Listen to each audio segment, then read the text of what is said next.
يا أيها الذين آمنوا إذا قيل لكم تفسحوا في المجالس فافسحوا يفسح الله لكم وإذا قيل انشزوا فانشزوا يرفع الله الذين آمنوا منكم والذين أوتوا العلم درجات والله بما تعملون خبير.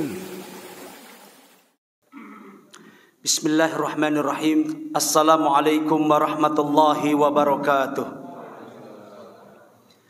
الحمد لله رب العالمين وبه نستعين على أمور الدنيا والدين والصلاة والسلام على أشرف الأنبياء والمرسلين سيد الأولين والآخرين نبينا محمد صلى الله عليه وسلم المبعوث رحمة للعالمين وآله الطاهرين وصحابته طيبين ومن سار على نهجهم بإحسان إلى يوم الدين.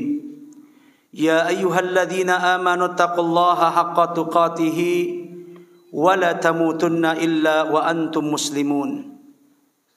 أحبتي في الله ikhwani wa akhawat a'azzakumullah. Alhamdulillah, puji dan syukur senantiasa kita panjatkan kepada Allah Subhanahu wa taala yang dengan kesempurnaan nikmat-nikmatnya kita bisa terus beraktivitas, yang dengan kesempurnaan nikmat-nikmatnya kita bisa terus menegakkan ibadah kepada Allah, yang juga dengan kesempurnaan nikmat-nikmatnya Allah mudahkan langkah kaki kita, Allah mudahkan ayunan tangan kita untuk kita duduk dalam majlis ini, meluangkan waktu kita, mendengarkan ilmu syar'i yang disampaikan, yang kita mengharapkan kepada Allah Subhanahu wa taala semoga Allah anugerahkan kepada kita pemahaman yang benar. Allah anugerahkan kepada kita ilmu yang bermanfaat, yang akan menjadi bekal kita, yang akan menjadi modal kita dalam mengarungi kehidupan, agar dengannya kita bisa mendapatkan kebahagiaan dan keselamatan dunia dan juga akhirat. Dan sudah barang tentu tidak tersembunyi bagi kita bahwa sumber kebahagiaan seseorang adalah dengan mentauhidkan Allah, dengan dia menjaga kemurnian tauhidnya kepada Allah Subhanahu wa ta'ala. Yang sudah barang tentu seseorang gak mungkin terjaga kemurnian tauhidnya kecuali dia menjauhkan diri dari melakukan kebalikan daripada tauhid, yaitu kesyirikan. Gak mungkin seseorang mendapatkan keselamatan kecuali dengan menjaga kemurnian tauhid, dan tidak mungkin seseorang terjaga kemurnian tauhid kecuali dengan cara dia menjauhi kesyirikan. Jadi syirik ini merupakan dosa yang membinasakan dunia dan juga akhirat. Karena itulah Nabi Shallallahu Alaihi Wasallam memerintahkan kita bukan cuman sekedar jangan melakukan, tapi Nabi suruh kita untuk apa? Menjauh. Hadis yang sudah sangat masyhur, yang sudah sering kita dengar. Nabi Shallallahu Alaihi Wasallam mengatakan, ijtanibus sab'al mubiqat. Ijtanibus sab'al mubiqat. Jauhi oleh kalian 7 perkara yang membinasakan. Nabi tidak mengatakan utruku. Nabi enggak mengatakan tinggalkan 7 perkara yang membinasakan, tapi Nabi katakan jauhi. Dan dikatakan oleh para ahli bahasa, kalimat menjauhi itu lebih mengena, lebih dalam maknanya daripada cuma sekedar jangan lakukan. Karena ketika seseorang tidak melakukan sesuatu yang buruk, tapi dia tidak menjauh, apa resikonya? sangat rentan untuk melakukan keburukan tersebut di waktu yang akan datang. Mungkin saat ini dia nggak lakukan keburukan itu, tapi dia nggak menjauh dari keburukan, mendekat. Sekarang nggak melakukan, cepat atau lambat dari dekatnya dia dengan keburukan tersebut, lambat laun keburukan itu akan dia lakukan. Karena itu Nabi nggak memerintahkan, nggak cuma mengatakan jangan kerjakan. Nabi nggak mengatakan tinggalkan, tapi Nabi katakan jauhi. Karena ketika seseorang menjauh dari sesuatu yang membinasakan, maka tentu dia tidak akan melakukan.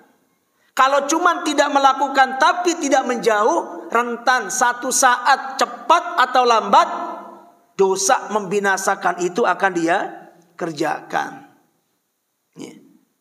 Dan dari 7 dosa yang membinasakan, menempati urutan pertama, yang menempati ranking pertama adalah apa? Al-isyraku billah, berbuat syirik kepada Allah Subhanahu wa ta'ala. Dosa yang membinasakan. Banyak sekali efek-efek buruk yang ditimbulkan dari kesyirikan. Sudah kita bahas di beberapa pertemuan yang lalu, dan kembali kami ingatkan. Di antaranya adalah apa? Bahwa syirik adalah satu-satunya dosa yang tidak terampuni. Dosa lain masih mungkin diampuni walau tidak sempat ditaubati. Tapi kalau syirik nggak sempat ditaubati, syirik dibawa mati, nggak ada ampun. Allah yang menyatakan demikian. Surah An-Nisa ayat 48. Allah Ta'ala berfirman, Innallaha la yaghfiru. Sesungguhnya Allah tidak mengampuni an yushraka bihi, dosa orang yang menyekutukannya dengan sesuatu. Sangat jelas ayat ini. Allah tidak mengampuni. Kapan tidak diampuni ini? Kalau dosa itu nggak ditaubati sampai mati. Ada orang mati dengan membawa dosa syirik, nggak ada ampun. Tapi kalau dia mati dengan membawa dosa-dosa lain selain syirik, masih mungkinkah Allah mengampuni? Masih. Walau nggak taubat Ustadz, walau nggak ditaubati. Kalau ditaubati mah dosa apa aja diampuni. Innallaha ghafur rahim. Allah pengampun, Allah penyayang. Tawwabun ghafur, penerima taubat. Allah pengampun. Dosa apapun, syirik atau bukan syirik, kalau dia taubati pasti diampuni. Kita bicara adalah apa? Dosa yang tidak sempat ditaubati sampai dosa itu dibawa mati. Syirik, apabila dosa itu syirik, nggak akan terampuni, nggak ada ampun bagi dia. Tapi selain itu, walaupun dosa besar, tapi bukan dosa syirik, masih sangat mungkin diampuni. Karena Allah mengatakan wa yaghfiru ma duna dzalika liman yasha. Allah masih mau mengampuni dosa selain itu. Dan sudah sering saya sampaikan, ayat ini bukan dalam rangka kita meremehkan dosa. Hanya dengan mengatakan dosa bukan syirik ini Allah ampuni. Wa yaghfiru ma duna dzalika liman wa yaghfiru ma duna dzalik. Bukankah Allah mengatakan akan mengampuni dosa selain syirik? Kemudian dia menggampangkan dosa dengan alasan bukan syirik ini nanti juga Allah ampuni. Bukan dalam rangka itu ayat itu ditujukan. Betul Allah akan mengampuni, tapi ampunan Allah enggak semua orang. Maka perhatikan kalimat berikutnya, Allah mengatakan limai yasha, Allah akan mengampuni dosa selain syirik walau tidak sempat ditaubati. Untuk semua orang tidak. Limai yasha, pengampunan itu hanya Allah berikan kepada siapa? Orang-orang yang Allah kehendaki. Sementara kita enggak tahu nih, seandainya kita mati dengan seandainya kita mati dengan membawa dosa, walau itu bukan dosa syirik, adakah jaminan kita menjadi orang yang dikehendaki oleh Allah untuk mendapatkan ampunan? Adakah kepastian itu? Adakah jaminan itu? Nggak ada. Maka tetap jangan menggampangkan dosa. Sekecil apapun dosa itu punya ancaman tersendiri. Intinya apa di situ? Syirik di antara efeknya adalah tidak terampuni. Kemudian selain itu, syirik juga akan menghapuskan amal kebaikan. Bahkan Allah sebut ini di dalam 2 ayat di surat yang berbeda. Az-Zumar ayat 65. Allah berfirman, la in asyrakta la yahbatanna amaluk. Jika engkau berbuat syirik, hanguslah amalmu. Wala takunanna minal khasirin, dan engkau akan menjadi orang-orang yang merugi. Jelas sekali Allah mengatakan la yahbatanna amaluk, hangus amalmu. Itu yang Allah sebutkan dalam surah Az-Zumar ayat 65. Di ayat yang lain, di surah yang lain memiliki makna yang hampir mirip. An-Nahl ayat 88. Allah mengatakan walau asyraku la habita anhum ma kanu ya'malun.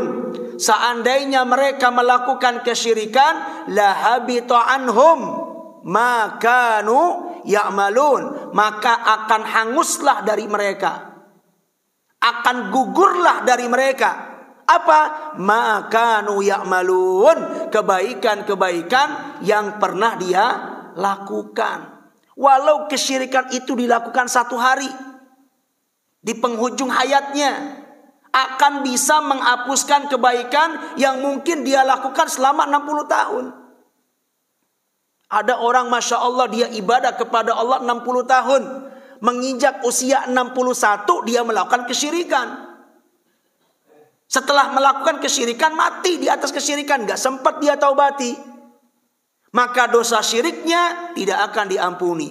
Kebaikan yang dilakukan selama 60 tahun, bagaimana nasibnya? Batal.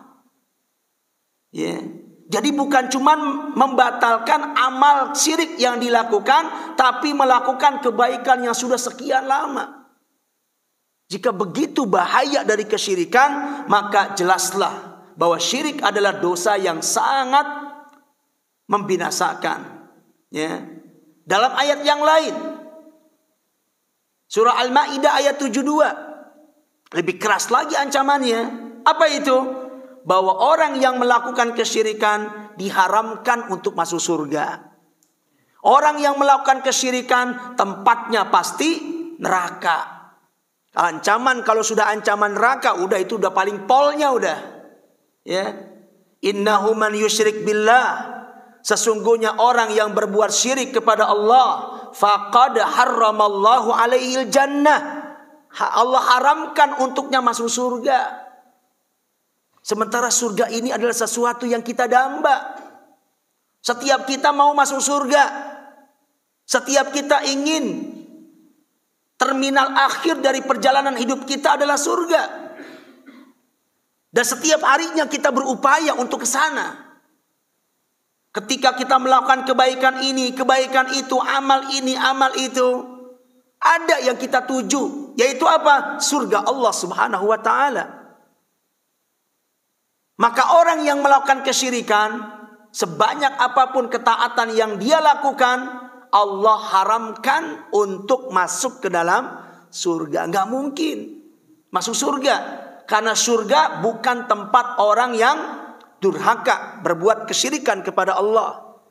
Tapi surga adalah tempatnya orang-orang yang bertauhid. Tempatnya orang yang tidak pernah menyekutukan Allah. Atau dia pernah menyekutukan Allah tapi dia tutup dengan taubat. Yang kemudian Allah terima taubatnya. Bisa seperti ini masuk surga. Tapi ketika dia menutup hidupnya dengan kesyirikan, gak sempat dia taubati, haram masuk surga. Yang mengatakan haram masuk surga Allah, sang pemilik surga. Kalau kita mah gak berhak mengkotak-kotakan orang, Kalau kita mah nggak berhak, ya, untuk apa? Untuk menjamin seseorang dengan surga.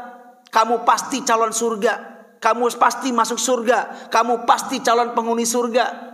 Itu bukan hak kita, karena surga bukan punya kita. Yang berhak untuk menetapkan fulan di surga, fulan haram masuk surga adalah Allah Subhanahu wa taala, sang pencipta surga.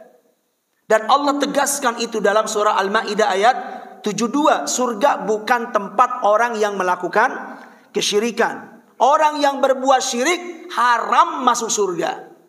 Harramallahu alaihil jannah. Jelas sekali itu bahasanya. Allah haramkan untuknya surga.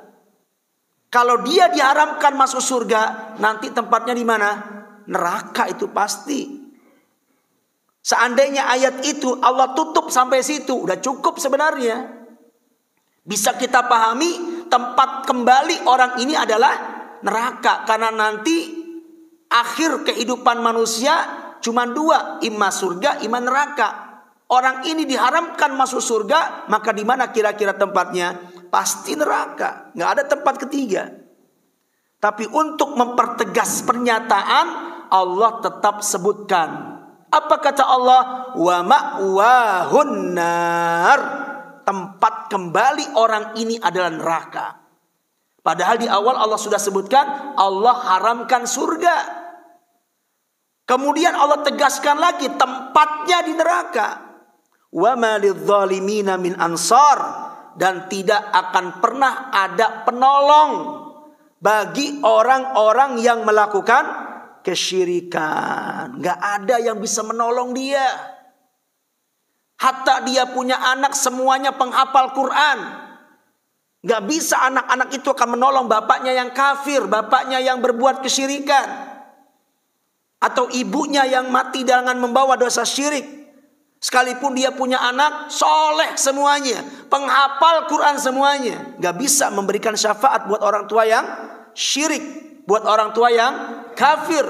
Karena syafaat haram didapat oleh orang-orang yang berbuat kesyirikan dan melakukan kekufuran. Fama tanfa'uhum syafa'atus syafi'in. Ya, tidak bermanfaat bagi mereka, bagi orang yang melakukan kesyirikan. Siapa yang gak bermanfaat? Syafa'atus syafi'in.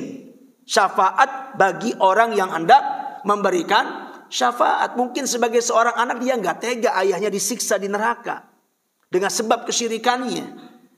Sebagai anak dia gak tega melihat ibunya disiksa di neraka dengan kesyirikannya. Hasrat hati dia ingin membela ibunya, membela ayahnya yang masuk neraka dengan sebab kesyirikan. Tetapi sehebat apapun anak itu, Allah tidak akan memberikan izin bagi sang anak untuk memberikan apa? Pembelaan. Karena gak boleh ada yang membela orang-orang yang melakukan kesyirikan. Ya, begitu banyak efek yang ditimbulkan. Makanya wajar Nabi telah wanti-wanti kita. Nabi sudah ingatkan kita. Nabi nggak cuma mengatakan jangan lakukan kesyirikan, tapi Nabi katakan jauhi. Jangan mendekat, apalagi mengerjakan. Nah, berikut kita akan sampaikan hadis, dua hadis ya. Karena dosa syirik adalah dosa yang membinasakan, maka perlu kita untuk menghadirkan rasa kekhawatiran di hati kita akan kesyirikan. Makanya dalam kitab Tauhid ada tema yang terkait dengan itu. Bab al-khawf minasyirki. Bab terkait, bab yang menyebutkan tentang pentingnya kita menumbuhkan rasa takut di hati terhadap dosa kesyirikan. Ya, harus waspada. Jangan merasa aman. Tidak ada satupun orang yang aman dari jeratan-jeratan syirik. Ya, bagaimana mungkin kita aman? Sementara Nabi Ibrahim saja yang sudah terbukti orang yang paling benci dengan kesyirikan. Ya, berhala-berhala yang menjadi sebab orang melakukan kesyirikan sampai dihancurkan semuanya sama Nabi Ibrahim. Menunjukkan benci sekali Ibrahim dengan kesyirikan. Secara kasat mata orang yang kayak gini rasa-rasanya nggak mungkin terjerumus dalam kesyirikan, ya kan? Bencinya luar biasa dengan kesyirikan, nggak mungkin dia terjerumus dalam kesyirikan. Itu dalam penilaian kita. Tapi walau demikian, Nabi Ibrahim tetap berdoa, meminta kepada Allah agar Allah bantu untuk menjauhkan dirinya dan juga keturunannya dari melakukan kesyirikan. Doa yang pernah dipanjatkan oleh beliau, yang juga patut untuk dibaca oleh kita. Ya. Wajnubni wa baniya an na'budal asnam. Ya Allah, jauhi. Perhatikan, lagi-lagi menggunakan kalimat apa? Jauhi. Ya. Nabi Ibrahim enggak mengatakan, ya Allah, bantu aku untuk tidak mengerjakan kesyirikan. Enggak. Tapi yang diminta oleh Ibrahim, ya Allah, bantu aku untuk menjauhi. Karena kalau orang jauh dari kesyirikan, sangat sulit untuk melakukan kesyirikan. Tapi kalau cuma tidak mengerjakan tapi enggak menjauh, cepat atau lambat satu saat dia akan terjerumus ke dalam kesyirikan. Maka ini doa yang sangat dalam maknanya. Wajnubni, jauhi aku, wabaniya, dan juga anak-anakku, anak budal asnam, dari satu saat menjadi penyembah berhala. Karena hati manusia itu berbolak-balik. Ya, hati-hati manusia itu berada dalam jemari-jemari Allah. Baina asabi'ir rahman, Nabi menyebutkan demikian. Yuqallibuha kaifa yasha. Yang Allah bisa saja membolak-balikan hati manusia sesuai dengan apa yang Allah kehendaki. Kalau hari ini kita condong kepada tauhid, kalau hari ini kita enggak suka dengan kesyirikan, alhamdulillah, karunia dari Allah. Allah tumbuhkan kecintaan iman di hati kita. Allah tumbuhkan kecintaan tauhid pada hari kita.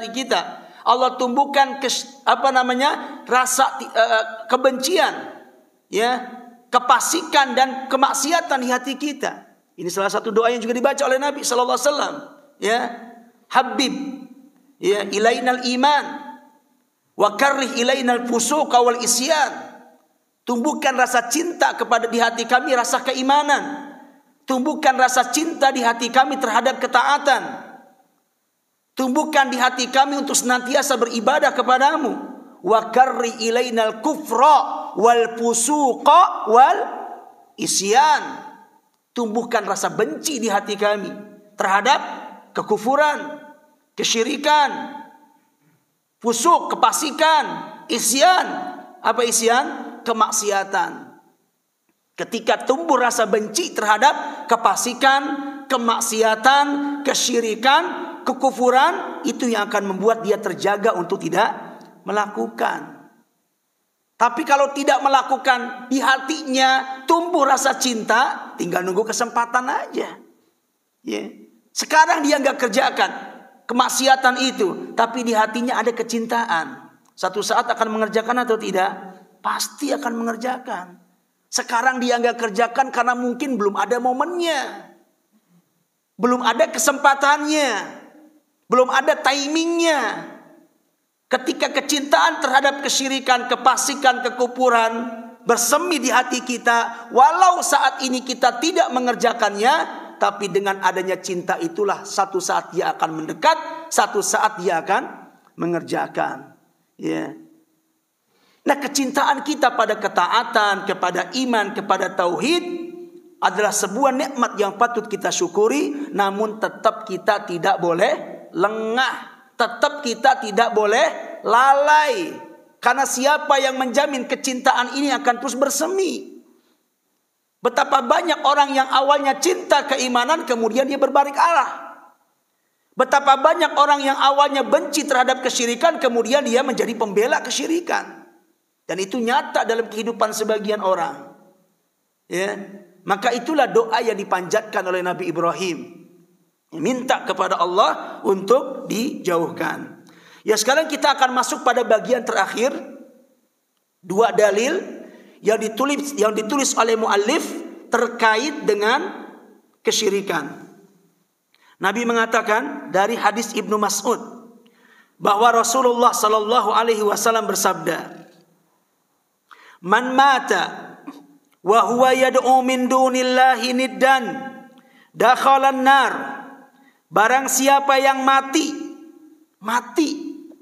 dalam keadaan dia berdoa kepada selain Allah, minta kepada selain Allah, doa kepada selain Allah, kemudian mati dalam keadaan demikian, maka Nabi memvonis dakhalan nar, dia pasti masuk neraka. Kenapa? Karena berdoa kepada selain Allah adalah kesyirikan. Artinya apa di sini? Barang siapa yang mati dengan membawa dosa syirik pasti masuk neraka. Dan Nabi menyebutkan salah satu contoh kesyirikan. Apa itu? Berdoa kepada selain Allah. Bahkan doa kepada selain Allah itu merupakan puncak kesyirikan. Syirik itu banyak ragamnya, banyak jenisnya yang nanti akan disebutkan. Ada bab tersendiri tentang ragam-ragam kesyirikan yang banyak dilakukan oleh manusia. Satu saat kita akan sampai pada bab itu. Banyak ragamnya. Seseorang menggantungkan jimat telah melakukan kesyirikan. Man ta'allaqa tamimatan faqad asyrak. Ya, barang siapa yang menggantungkan jimat dia telah melakukan kesyirikan. Seseorang bersumpah dengan selain Allah adalah dosa syirik. Nabi yang mengatakan demikian. Apa kata beliau? Man halafa bi ghairillahi faqad asyrak. Sumpah dengan selain Allah syirik. Apalagi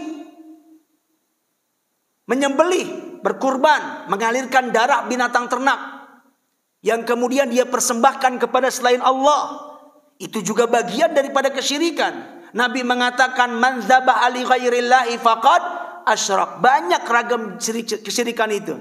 Dari sekian banyak kesyirikan, yang paling puncaknya adalah kesyirikan di saat dia berdoa dan meminta kepada selain Allah.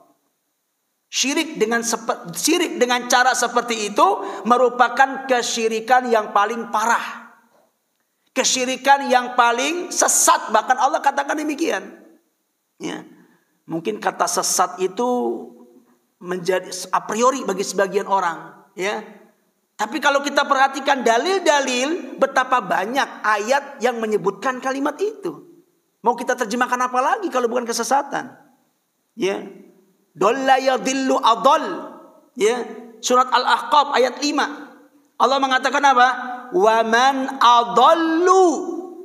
Siapa yang paling sesat? Mimman yad'u min dunillah. Siapa lagi orang yang lebih sesat daripada orang yang berdoa dan meminta kepada selain Allah? Ya, adakah orang yang lebih sesat dari orang yang seperti itu? Enggak ada. Puncak kesesatan seseorang di saat dia berdoa kepada selain Allah. Man la yastajibu lahu ila yaumil qiyamah. Orang yang dia berdoa kepadanya gak bisa mewujudkan doa dia sampai hari kiamat. Gak bisa orang itu untuk mengabulkan doanya. Kenapa? Karena siapapun selain Allah sejatinya dia gak punya apa-apa. Innal ladzina tad'una min dunillahi la yamlikuna min kitmir. Sesuatu yang kalian berdoa kepada selain Allah, sejatinya mereka gak punya apa-apa walau hanya sekedar kitmir. Gak punya kok diminta. Bisa gak orang gak punya memberi? Gak bisa. Makanya orang Arab mengatakan faqidu syai' la yu'ti. Orang yang gak punya gak mungkin memberi. Selain Allah gak punya apa-apa. Kalau gak punya apa-apa, gimana mau menjawab, memenuhi, mengabulkan doa orang-orang yang berdoa kepadanya? Maka orang yang berdoa kepada makhluk yang tidak punya apa-apa, sejatinya dia telah melakukan kesesatan yang paling sesat, kesyirikan yang paling sesat. Allah yang nyatakan demikian. Wa man adallu, siapakah yang lebih sesat? Artinya apa di situ? Enggak ada. Itu namanya istifham inkari dalam bahasa Arab. Ya, pertanyaan untuk mengingkari. Jawabannya pasti enggak ada. Ya. Sama seperti kalimat alaihissallahu biahkamil hakimin, ya, dan begitu seterusnya. Ya. Kenapa berdoa kepada selain Allah di sini disebutkan bagian daripada kesyirikan, bahkan puncak kesyirikan, ya, karena doa itu adalah induknya ibadah.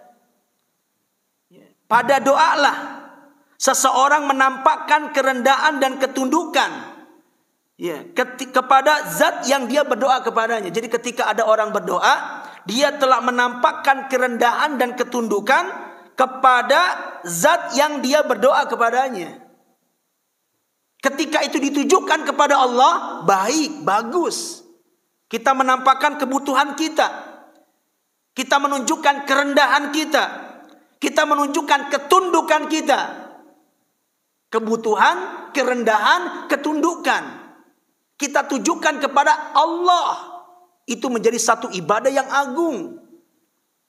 Tapi ketika ketiga hal itu kita berikan kepada selain Allah, maka akan menjadi kesyirikan yang paling besar. Ya. Kenapa? Karena sekali lagi doa itu induknya ibadah. Sampai Nabi mengatakan apa? Ad-du'a'u huwal ibadah. Doa itu adalah ibadah. Doa ibadah itu kan banyak macamnya kan? Ya, baca Quran ibadah, zikir ibadah, sedekah ibadah. Dari sekian banyak ibadah, induk ibadah itu adalah doa. Paling pentingnya, ruhnya. Sama seperti sabda Nabi ketika beliau mengatakan al-hajju arafah. Haji itu adalah arafah. Haji itu adalah wukuf di arafah. Emangnya haji cuma wukuf doang? Kan banyak amalan haji. Ada tawaf, ada sa'i, ada mabit, ya, ada jumrah. Banyak amalan haji. Tapi dari sekian banyak amalan-amalan haji, amalan yang paling penting, rukun yang paling penting adalah apa? Wukuf di Arafah. Sampai Nabi mengatakan haji itu adalah wukuf. Sehingga ketika ada orang haji nggak wukuf, nggak sah hajinya. Ya. Makanya wukuf itu perkara yang paling penting untuk orang-orang yang mau melaksanakan haji. Sampai pun dia sakit, sampai pun dia diinpus, didorong itu. Untuk gimana saat tanggal 9 dia berada di areal Arafah. Sampai pun sakit harus wajib berada di sana. Kalau hajinya mau sah. Karena itulah puncaknya. Itulah induk dari rukun-rukun haji, wukuf.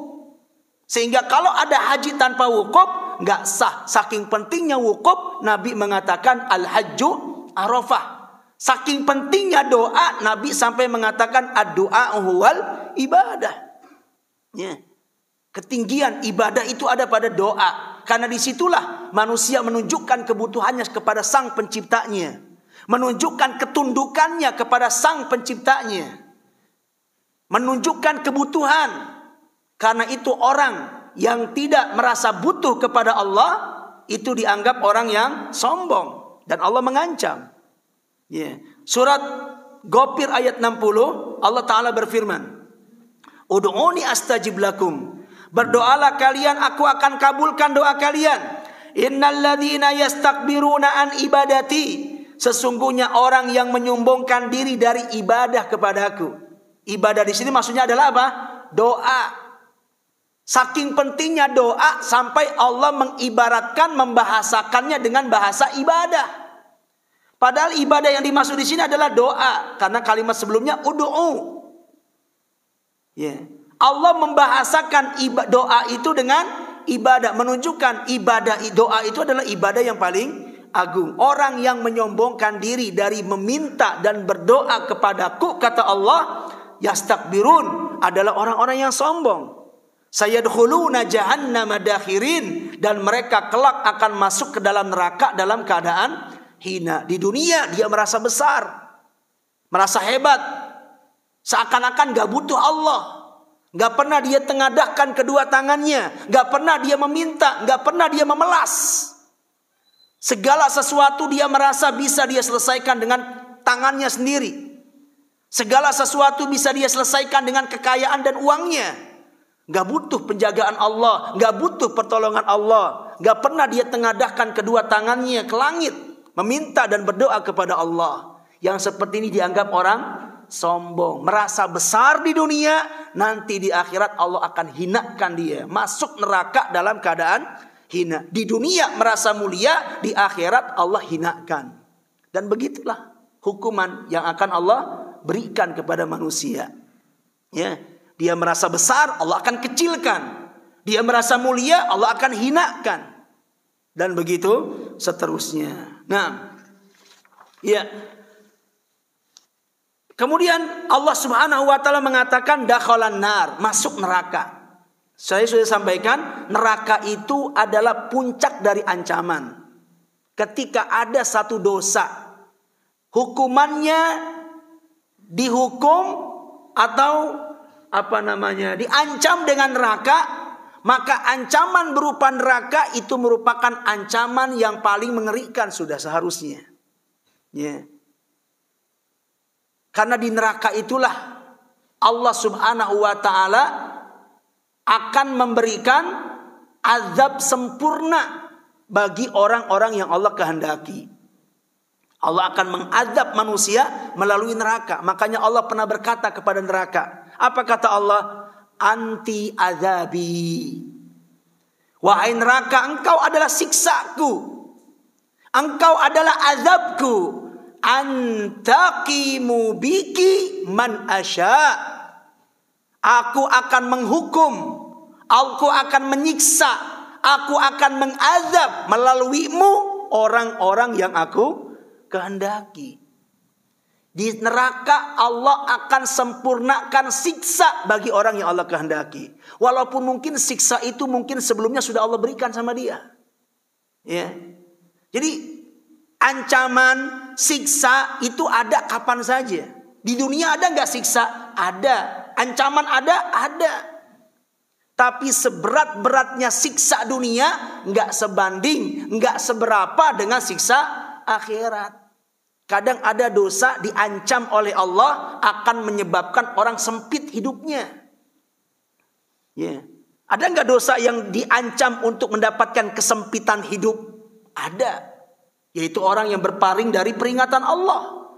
Waman a'rada an dzikri, surah Toha Allah berfirman, barang siapa yang berpaling dari peringatanku, nggak mau mendengar, nggak mau memahami, ya, nggak ada waktu untuk ngaji, nggak ada waktu untuk bisa memahami qala Allah wa qala Rasul, berpaling, nggak mau tahu.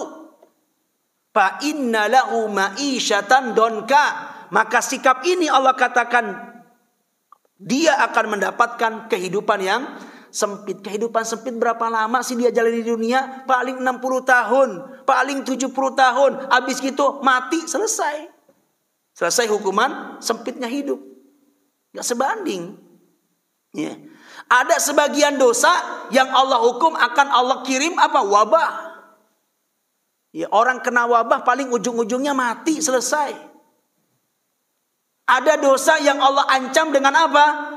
Ya, paceklik yang berkepanjangan. Allah tahan air hujan. Ada sebagian dosa Allah ancam dengan kayak gitu. Ya, ketika dosa ini mewabah di satu komunitas, di suatu desa, di suatu negeri, ya, maka Allah akan mengancam negeri tersebut dengan apa? Ya, dengan paceklik berkepanjangan. Efeknya apa sih orang paceklik? Paling kelaparan, habis gitu mati, selesai. Berapa lama sih kita kelaparan? Ya, paling 5 tahun, 10 tahun, habis itu mati. Sedahsyat-dahsyatnya siksa dunia itu nggak seberapa. Itu baru DP itu. Ya, nanti siksa yang lengkap dan sempurna adanya di mana? Di neraka. Ya. Maka Allah ciptakan neraka untuk menakut-nakuti manusia biar mereka kembali kepada Allah. Makanya Allah sering katakan fattaqun nar. Apa itu fattaqun nar? Takutlah kalian kepada neraka. Dan Allah Subhanahu wa taala telah menceritakan kepada kita tentang sebagian keadaan mereka. Surah Ghasyiyah misalkan, Allah mengatakan amilatun nasibah. Ya. Sering kita baca nih kalimat ini dalam surah Al-Ghasyiyah. Hal ataka hadithul ghasyiyah wujuhu yawma idzin khashi'ah amilatun nasibah. Amilatun nasibah itu Allah hendak menceritakan kepada kita tentang sebagian keadaan yang dialami oleh orang yang berada di dalam neraka. Allah akan apakan mereka? Allah akan paksa mereka bekerja keras dengan satu pekerjaan nasibah yang meletihkan. Letih, lelah, capek. Bagaimana bentuknya? Disebutkan oleh para ulama, di antaranya adalah apa? Allah akan suruh dia untuk panjat tebing yang sangat tinggi. Yang tebing itu sangat panas dan licin. Ya, setiap kali tangan mereka memegang tebing-tebing tersebut, saking panasnya sampai hancur terkelupas kulit-kulit mereka. Sudah gitu licin. Tapi tetap Allah paksa mereka untuk naik ke atas. Maka dengan setenaga yang mereka miliki, dengan bersusah-susah, dengan berpayah-payah, karena mau tidak mau tetap disuruh naik ke atas. Nggak ada kata menyerah, istilah menyerah. Tetap dipaksa. Amilah, Allah buat dia bekerja keras. Nasibah, yang meletihkan dan mencapekkan. Sampai kemudian dia akhirnya pun dengan usaha yang keras sampai ke puncak. Kalau sampai di puncak kemudian dia dikasih medali, mungkin masih enak. Ya, seperti atlet kan gitu. Bercapek-capek dulu, ketika sudah sampai puncak dia menang, dia sampai pada tujuan, apa yang dia dapat? Piala, medali, bonus, hadiah, hilang rasa capek. Nah, mereka setelah bersusah payah naik ke puncak, kemudian apa? Mereka pun diperintahkan oleh Allah untuk terjun dari ketinggian tersebut. Ya, sudah capek-capek naik ke atas, begitu sampai di atas suruh terjun lagi. Suruh naik lagi, terjun lagi. Itulah yang dikatakan amilatun nasibah. Ya. Keadaan mereka itu, ayat itu menceritakan tentang keadaan orang yang masuk ke dalam neraka. Karena capek, lelah dan letih, tentu mereka haus. Maka mereka pun diberi minum. Ya. Minumnya sebagaimana Allah sebutkan dalam surat Muhammad, wasuqu ma'an hamima. Mereka diberi minum ma'an hamima, tapi air panas. Faqatta'a am'a'ahum. Ketika air itu masuk ke dalam perut mereka, maka air panas itu akan memotong-motong usus-usus mereka. Ya. Begitulah sekelumit. Kalau banyak lagi, beberapa ada banyak, tapi sekelumit Allah ceritakan supaya apa? Timbul rasa takut. Ya, dari melakukan dosa, dari melakukan kemaksiatan. Ya, makanya ancaman terkait neraka adalah ancaman yang paling puncak. Setiap dosa pelakunya diancam dengan neraka, menunjukkan dosa itu pasti adalah dosa yang besar. Nah, kita akan ambil beberapa faedah yang terkait dengan hadis tersebut. Hadis Ibnu Mas'ud. Yang pertama, at-takhwifu minasyirki. Ya, anjuran untuk takut dari kesyirikan. Wal hasu ala taubati minhu qabla al-maut. Dan anjuran untuk bertaubat dari dosa syirik sebelum kematian. Karena ketika dia bertaubat dari dosa syirik sebelum mati, dia akan selamat dari ancaman tadi. Jadi ancaman itu berlaku bagi siapa? Bagi orang yang melakukan kesyirikan, termasuk adalah orang yang berdoa kepada selain Allah dan tidak sempat ditaubati. Ya, kalau dia sempat bertaubat, maka ancaman itu tidak lagi berlaku bagi dia. Makanya buat mereka-mereka yang pernah terjerumus dalam kesyirikan, maka manfaatkan umur panjang, kesempatan hidup yang masih Allah berikan untuk apa? Bertaubat kepada Allah dari dosa-dosa kesyirikan. Bagaimana taubatnya? Sesali kesyirikan tersebut, dosa syirik tersebut. Kemudian tinggalkan, jangan lagi bersentuhan dengan dosa itu. Ya. Kemudian al-azm ala adamil audah, dia bertekad untuk tidak kembali lagi dalam kesyirikan tersebut. Nah, yang kedua, anna kullaman da'a ma Allah, bahwa setiap orang yang berdoa kepada selain Allah, meminta dan berdoa kepada selain Allah, nabiyan, baik berdoanya kepada nabi, ya Rasulullah, ya aghithni, ya minta kepada nabi. Nah, awalian, atau mintanya, doanya dia tujukan kepada wali, ya Syekh fulan, ya Habib fulan, ya Kiai fulan. Nah, au hajaron, atau batu, sebagian orang minta sama batu. Au syajaron, atau pepohonan. Faqad ja'ala lillahi niddan, maka sungguh dia telah menjadikan tandingan-tandingan bagi Allah. Jadi kita nggak boleh menjadikan tandingan dan sekutu bagi Allah, apapun juga. Jangankan batu, jangankan pohon, kita menjadikan Nabi sebagai tandingan Allah nggak boleh. Bagaimana cara menjadikan Nabi sebagai tandingan Allah? Kita tunjukkan sebagian doa kita tunjukkan sebagian ibadah kita kepada Nabi tersebut. Ya, sebagian doa kita mintakan kepada beliau. Itu artinya apa? Kita telah menjadikan tandingan-tandingan untuk Allah, menjadikan saingan-saingan untuk Allah.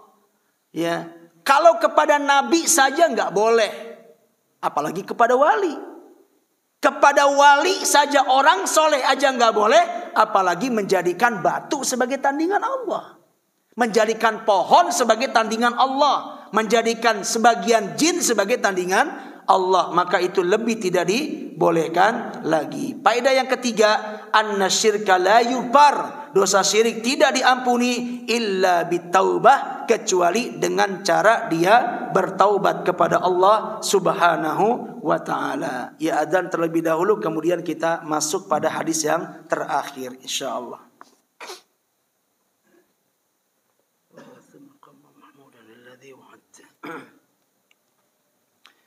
Ya, kita manfaatkan 10 menit ya waktu tersisa menuju iqamah untuk kita membaca hadis terakhir yang dituangkan oleh muallif terkait bab al-khawf minasyirki.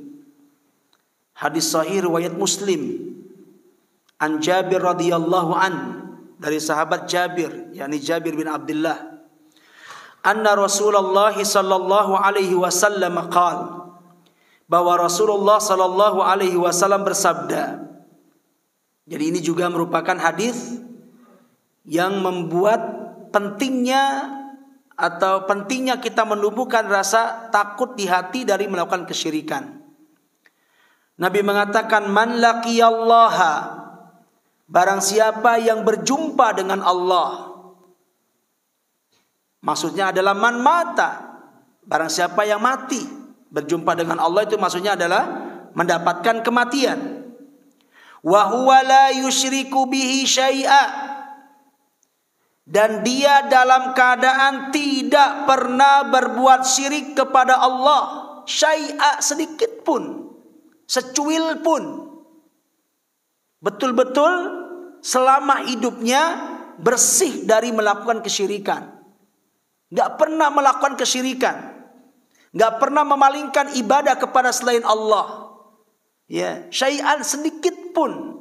Jadi dia mati dalam keadaan tidak pernah melakukan dosa kesyirikan.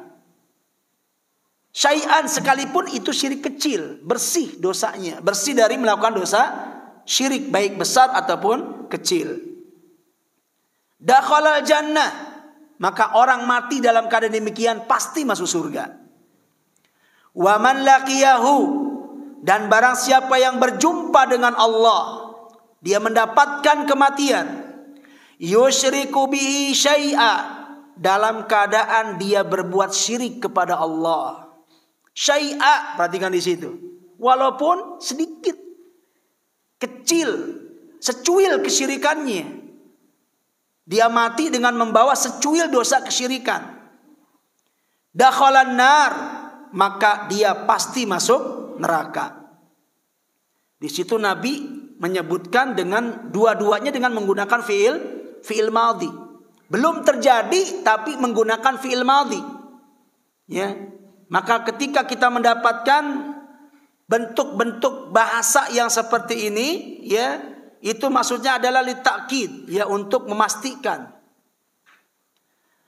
Yukhbiruna sallallahu alaihi wasallam, di hadis ini Nabi sallallahu alaihi wasallam mengabarkan bahwa siapapun orang yang mati dalam keadaan tauhid, tidak berbuat syirik kepada Allah dengan sesuatu apapun, maksudnya adalah mati dalam keadaan bertauhid, Padukhuluhul jannah maktu, maka masuk surganya dia adalah sebuah kepastian. Pasti masuk surga. Fa in kana sahiba kabiratin wa mata musiron 'alaiha fa huwa tahta masyiatillah. Tapi seandainya orang ini adalah pelaku dosa besar, dia mati dengan tanpa membawa dosa syirik. Tapi di saat bersamaan dia matinya dengan membawa dosa besar. Ya, wa musiron 'alaiha. Terus dia lakukan dan enggak sempat dia taubati. Maka yang seperti ini dia akan berada dalam kehendak Allah. Bisa saja Allah maafkan dosa besarnya yang kemudian dia masuk surga. Yang seandainya dosa yang dia bawa itu enggak dimaafkan, dia akan diazab. Kemudian dia akan dikeluarkan dari neraka dan dimasukkan ke dalam surga. Jadi maksudnya apa di sini? Yang seperti ini pasti masuk surga. Perkara dia melakukan dosa atau tidak, itu nanti dikembalikan pada kehendak Allah. Yang penting enggak berbuat syirik. Yang penting mati di atas tauhid. Kalau di saat bersamaan dia datang mati dengan membawa dosa A, dosa B, dosa ini, dosa itu, maka itu dikembalikan kepada ketentuan Allah, kehendak Allah. Kalau sudah bicara kehendak Allah, kemungkinannya dua. Bisa saja dosa yang dia bawa, yang bukan syirik, Allah maafkan. Mungkin gak itu terjadi? Mungkin. Ya, seperti tadi ayat yang kita bacakan, wa yaghfiru ma duna dzalik. Masih ada kemungkinan secerca harapan dosa itu akan diampuni walaupun tidak sempat ditaubati. Bisa saja Allah maafkan. Dan mungkin kemungkinan besar Allah akan maafkan. Karena di antara keutamaan tauhid adalah apa? Di antara keutamaan tauhid sudah kita bahas, ya, akan menjadi sebab dia mendapatkan ampunan. Sudah kita baca hadisnya. Ada orang yang datang kepada Allah dengan membawa dosa sepenuh bumi. Gak tanggung-tanggung dosanya tuh. Mungkin gak dia melakukan dosa kecil? Enggak, ya, itu bukan dosa kecil, dosa besar. Datang kepada Allah dengan membawa dosa sepenuh bumi. Tapi karena dia tidak berbuat syirik kepada Allah dengan sesuatu apapun, Allah pun mendatanginya dengan apa? Dengan membawa ampunan sepenuh dosa yang dia bawa. Akan ada nanti orang mengalami kejadian kayak tadi. Dia datang dengan berlumuran dosa. Dosa besar banyak dia lakukan. Tapi kebaikan dia enggak. Dosa